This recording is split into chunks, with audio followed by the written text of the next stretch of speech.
सबसे पहले मैं दर्शकों को, प्रतिभागियों को और लोक रंग के प्रति शुभकामनाएं जो देते हैं उनको मैं आभार व्यक्त करता हूं और कहना चाहूँगा कि लोक रंग अपने अल्पावधि में ही पूरे क्षेत्र में, पूर्वांचल में अपना जो स्थान बनाया है उससे हम बहुत उत्साहित हैं।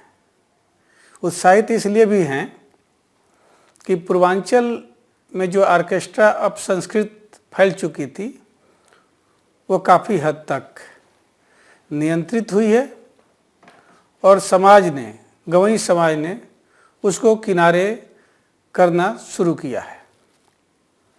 अब लोग ये मान रहे हैं कि लोक रंग जिस संस्कृति को हमारे सामने प्रस्तुत कर रहा है वो वास्तविक हमारी संस्कृति है, वह समाज की संस्कृति है, वह जनता की संस्कृति है, वह श्रमशील समाज की संस्कृति है। तो जनता उस श्रमशील संस्कृति को अपनाने की दिशा में अग्रसर है। आप देख रहे हैं जो अपार भीड़ यहाँ आती है ये उसी का नतीजा है। ये किसी बहुत प्रचार के बाद नहीं आती है, स्वतः आती है। खेतों की मेड़ों से चलते हुए लोग आते हैं, साइकिल से आते हैं, मोटरसाइकिल चलाते हुए आते हैं, पैदल आते हैं, समूह में महिलाएं गाती हुए यहाँ तक पहुँचती हैं। एक उत्साह रहता है कि लोक रंग में हम चलें, देखें, क्योंकि उसमें जो नृत्य हम प्रस्तुत करते रहे हैं, अब तक जो गायन प्रस्तुत करते रहे हैं उसका एक हिस्सा तो आसपास का ही रहा है। लेकिन उसी के बरक्स हमने ये प्रयास किया कि यहाँ के लोगों को बाहर की जो हमारी लोक संस्कृतियाँ हैं उनसे भी परिचय कराए। तो एक और स्थानीय लोक संस्कृतियों को हमने स्थान दिया और दूसरी ओर बाहरी लोक संस्कृतियों को बंगाल से, झारखंड से, बिहार से, मध्य प्रदेश से, राजस्थान से, इनको आमंत्रित करके जनता को बताया कि लोक संस्कृतियों का मूल तत्व लगभग समान है, जो जनता में, श्रमशील समाज में ऊर्जा देता है, ऊर्जा पैदा करता है और उनको जीने की एक नई, एक सार्थक दिशा देता है। तो मैं तो इस दिशा में काफ़ी उत्साहित हूँ कि जनता ने मेरे प्रयास को स्वीकार किया है और मुझे लग रहा है कि जिस तरह जनता इसमें आर्थिक, सामाजिक सहयोग दे रही है, जिस तरह गांव के लोग, पूरा गांव लग रहा लोक रंग में, गांव के बच्चे लग रहे हैं, आने वाले दिनों में मुझे लग रहा है कि सांस्कृतिक आंदोलन के रूप में लोक रंग खड़ा हो रहा है। लोक रंग 2016 में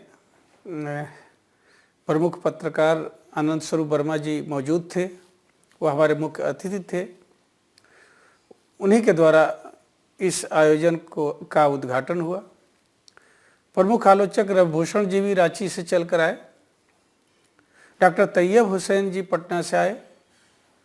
वो प्रतिवर्ष आते रहे हैं और प्रतिवर्ष लोक रंग को और बेहतर बनाने के लिए सुझाव भी देते रहे हैं। मुझे खुशी है कि इस बार भी वे आए। देहरादून से जितेंद्र भारती जी आए, कोलकाता से चलकर विजय गौड़ आए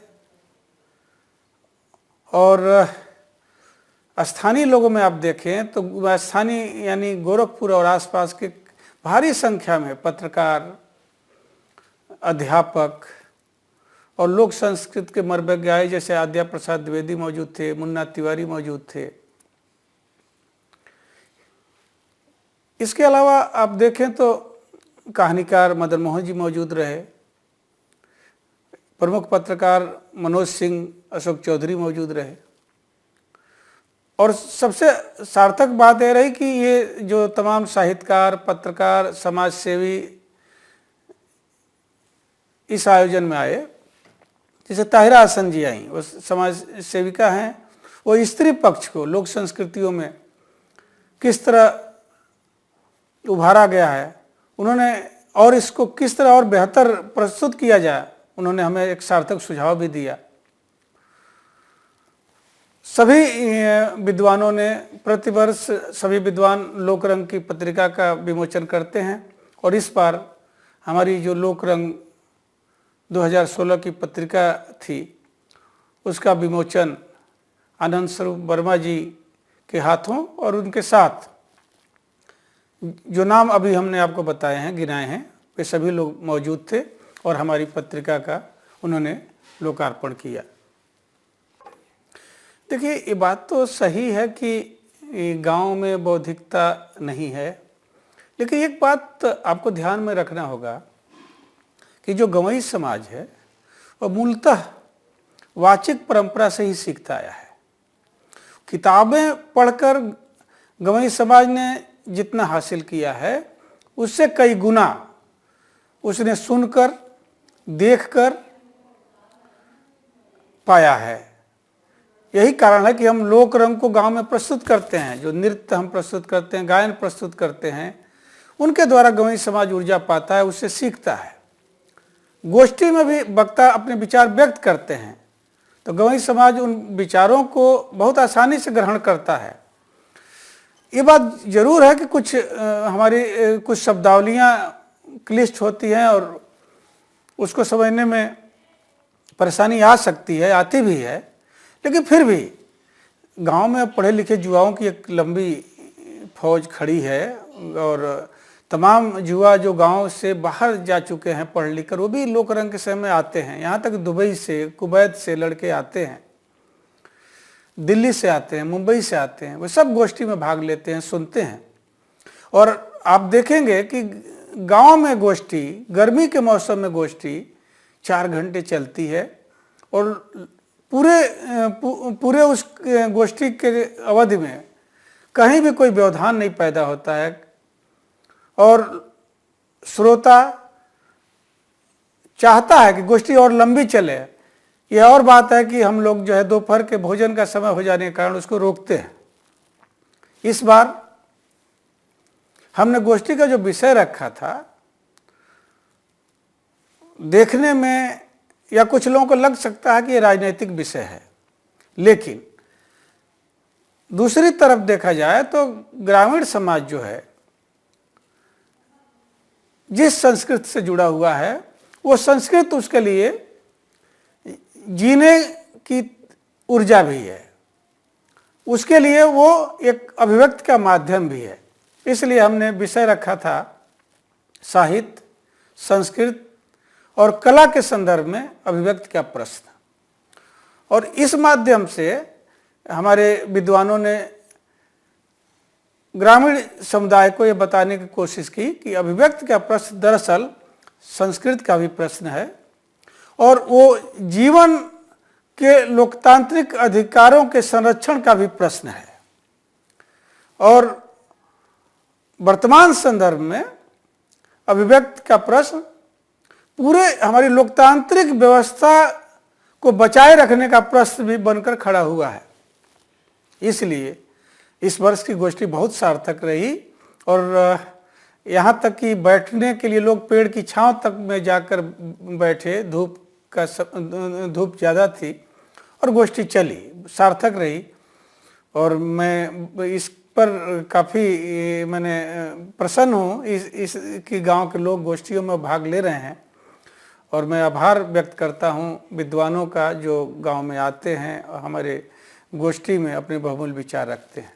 बहुत मैंने आपने मेरी मन की बात आपने पूछ दी।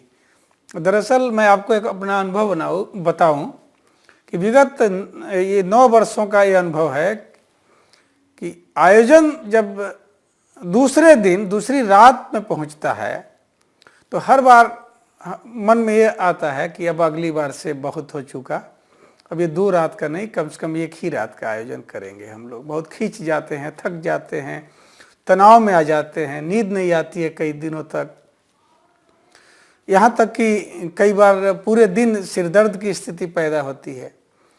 एक बार तो हम लोगों ने, मुझे याद है कि जब लोकरंग 2010 में हम लोगों ने बैठक की आयोजन के बाद कि अब बहुत हो चुका, ये 2 दिन का हम लोग आयोजन नहीं करेंगे, 1 दिन और 1 रात का ये आयोजन होगा, क्योंकि पूरी टीम लोकरंग सांस्कृतिक समिति के सारे लड़के लड़कियां थक जाते हैं।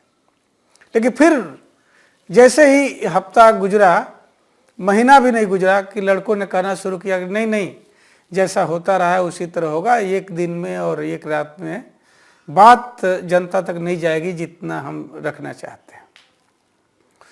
तो फिर से हम लोग जुट गए कि नहीं, 2 रात और 1 दिन का ये आयोजन जैसा कि प्रारंभ किया गया था वैसा चलता रहे।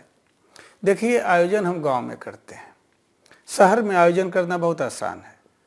आपको हॉल मिल जाते हैं शहरों में, आपको लाइट और साउंड की व्यवस्था शहरों में आसानी से हो जाती है, अतिथियों को ठहराने का स्थान आसानी से उपलब्ध हो जाता है, और सबसे बढ़कर यह है कि यहाँ पर आप हर चीज़ को व्यावसायिक तरीके से जुटा सकते हैं।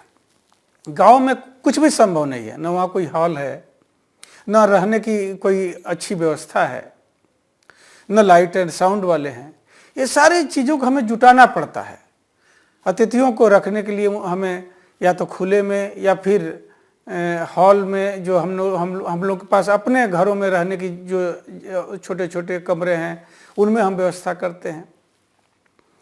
लाइट एंड साउंड को हम बाहर से मंगाते हैं क्योंकि वो गांव में संभव नहीं है या पास के कस्बे में भी संभव नहीं। और सबसे बड़ी बात है कि बाहर की टीमों को गांव में बुलाना, जहां न रेल का साधन है, सबसे निकट का रेलवे स्टेशन हमारे लिए गोरखपुर है या देवरिया है, वहां से गांव लाना, फिर उनको वापस स्टेशन पर भेजना, और लगातार 200 लोगों को दोनों दिन, कम से कम 5 से 6 टीमें भाग लेती हैं प्रतिदिन, इस तरह 10 टीमों को जुटाना, फिर उन्हें भेजना बड़ा कठिन काम होता है। कई बार ऐसा होता है कि पहली रात का आयोजन 1:30 बजे समाप्त हुआ और उसी समय किसी टीम को हमें भेजना पड़ता है। गांव में न तो ऐसी टैक्सी वाहन उपलब्ध है कि हम तुरंत भेज सके, उसके लिए हमें पहले से सतर्क रहना पड़ता है, वाहन की व्यवस्था रखनी पड़ती है। और एक सबसे बड़ी चुनौती यह है कि गांव में सिर्फ गर्मी का एक मौसम ऐसा होता है जिसमें खेत कटे होते हैं, जनता के पास समय होता है, किसानों के पास समय होता है, क्योंकि खेतों में काम उस समय नहीं चलता है, तो फुर्सत के क्षणों में वो समय देते हैं लोकरंग के लिए। लेकिन गर्मी की चुनौती अपनी जगह पर बरकरार रहती है, और इस बार तो आपने देखा कि 40 सेंटीग्रेड से ऊपर तापमान था। ऐसे मौसम में अतिथियों को गांव में रखना, कलाकारों को गांव में रखना और तैयारी में पूरे गांव को सजाना निश्चय ही हिला देने वाला ये और बहुत ही थकाऊ काम होता है। और फिर भी हम लोग कर रहे हैं, करने की ऊर्जा बरकरार है। अगला साल हमारा चूँकि 10वां साल है, हम उसको और बेहतर ढंग से करने की ऊर्जा से अभी से तैयार हैं। लेकिन चुनौतियां तो है जो आपने कहा। देखिए, 2008 में यह यात्रा प्रारंभ हुई थी और तब हम लोग आसपास की टीमों को स्थान दे रहे थे, या ऐसे लोक कलाकार जो अपने लिए, अपने पेट के लिए भीख मांगते हुए गाते थे, बजाते थे, उनको हम बुलाकर प्रशिक्षण देकर मंच पर ला रहे थे। बाद में हमें लगा कि पूरी संस्था जो इस काम में लगी हुई है, इसको भी सांस्कृतिक रूप से समृद्ध किया जाना चाहिए। तो हम लोगों ने गांव की महिलाओं को तैयार किया कि प्रतिवर्ष इस आयोजन का जो पहला गीत है वो गांव की महिलाएं ही प्रस्तुत करेंगी। ये भी एक चुनौतीपूर्ण काम था, क्योंकि गांव की महिलाएं पहली बार ही किसी मंच पर गई हैं, और वो मंच है लोकरंग। एक भी ऐसा उदाहरण प्रस्तुत आपके सामने कोई नहीं कर सकता है कि हमारे गांव की महिलाएं या आसपास गांव की महिलाएं किसी मंच पर जाकर लोकगीतों को प्रस्तुत की है। हमने प्रतिवर्ष अब तक का 9 वर्ष की यात्रा का यह एक सत्य पहलू है कि प्रतिवर्ष गांव की महिलाओं ने लोकरंग को प्रारंभ किया है। फिर हमने तय किया कि केवल महिलाओं से काम नहीं चलेगा, गांव के जो बच्चे हैं, जो लोकरंग से जुड़े हुए छोटे बच्चे हैं, इनको भी मंच पर लाया जाए, इनको भी लोक कलाओं के बारे में या लोक नाट्यों के बारे में कुछ जानकारी दी जाए, इनको प्रशिक्षित किया जाए। तो इसके पहले हम लोगों ने बच्चों का एक प्रशिक्षण शिविर चलाया और बच्चों ने एक नाटक प्रस्तुत किया, बाबागिरी। मेरे ख्याल से ये 2 साल पहले की बात है।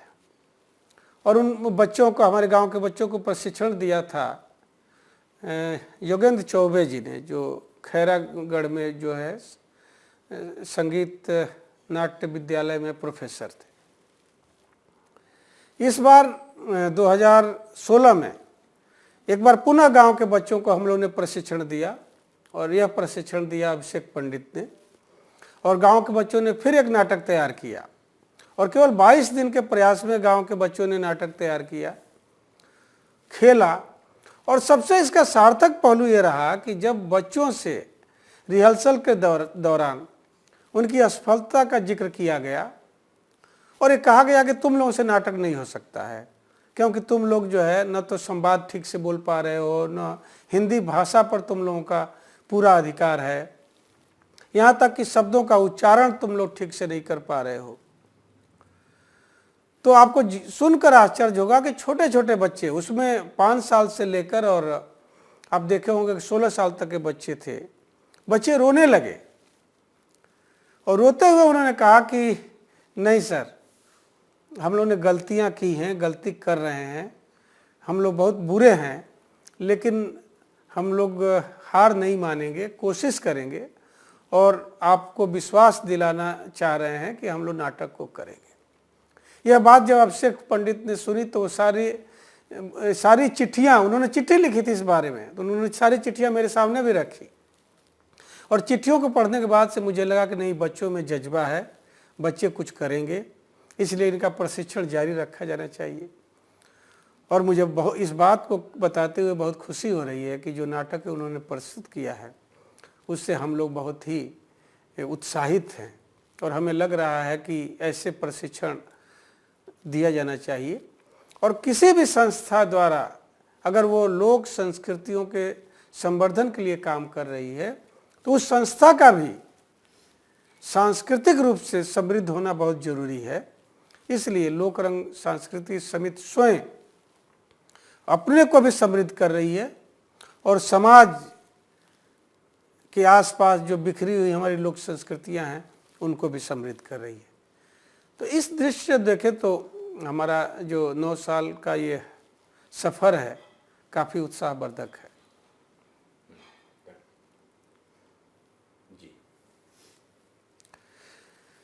मित्रों, लोकरंग 2016 संपन्न हुआ। अगला वर्ष यानी लोकरंग 2017 10वां वर्ष होगा और हम लोग अभी से इस बात को तय कर लिए हैं कि लोकरंग का अगला वर्ष ऐतिहासिक वर्ष होगा और उसके लिए हम लोगों ने पूरे अपने अब तक की यात्रा का मूल्यांकन करना शुरू कर दिया है कि कहाँ और किस स्तर पर हमारे अंदर कमियां रहीं, कहाँ हम बेहतर प्रस्तुति को लाने में चूक गए और उसको और बेहतर हम कैसे बनाएंगे, इस दिशा में हम अभी से सोचना प्रारंभ कर दिए। दूसरी ओर कार्यक्रम में कुछ फेर बदलाव भी हम करेंगे। अब तक हम प्रतिवर्ष एक नाटक प्रस्तुत करते थे।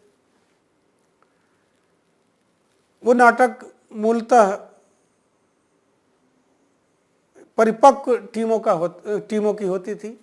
अगले वर्ष हम प्रतिदिन 2 नाटक प्रस्तुत करेंगे और कोशिश हमारी होगी कि एक नाटक बच्चों का प्रस्तुत किया जाए और एक नाटक जो है ऐसी परिपक्व टीमें जो नाटक खेलती हैं लोक नाट्यों पर, उनको हम आमंत्रित करें। इसके अलावा एक बार पुनः अपनी क्षेत्र के सारी विधाओं को, जैसे कि फरुआही है, जोगी गायकी है, पवरिया गायकी है और कबीर गायकी है, कजरी है, सोहनी गीत है, रोपनी गीत है, या श्रम प्रधान की जितनी भी गीतें हैं उनको उनकी हम झलकियाँ प्रस्तुत करेंगे। बहुत कम थोड़े अंतराल में इन सारी विधाओं को मंच पर हम एक बार पुनः लाएंगे और दर्शकों के सामने एक 10 वर्ष के इतिहास को प्रस्तुत करेंगे, जिससे कि उनको इस यात्रा के विभिन्न चरणों के पड़ाव को एक साथ देखने का मौका मिले और वो स्वयं मूल्यांकन करें कि लोक रंग अपनी इस यात्रा में कितना सार्थक रहा है।